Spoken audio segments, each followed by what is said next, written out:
Resequencing is a redesign technique aimed at reducing this type of waste called overprocessing that we saw in the context of waste analysis. Overprocessing means that we perform certain tasks that at the end are actually not needed, end up being waste. Resequencing as a heuristic tells us that we should consider, in cases of overprocessing, reordering tasks according to their cost to effect ratio.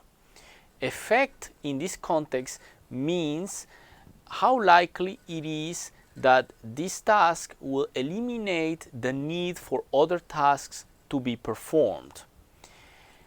In particular, resequencing tells us that expensive tasks should be postponed until late in the process. They should be reordered so that they are performed when we are absolutely sure that they are needed. Another instantiation of the resequencing heuristics is called the knockout effect. And what the knockout effect tells us is that we should try to put any check or approval or verification step that might knock out a process instance as early as possible.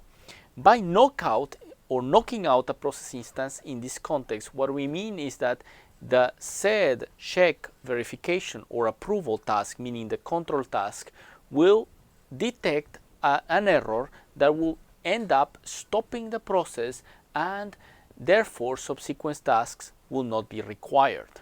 This is illustrated in the following diagram, where we see that a process has a weak check, meaning a check task that only discriminates or only finds errors in a very small percentage of process instances, and a strong check, which we call a knockout check, which actually discriminates a substantial amount of process instances.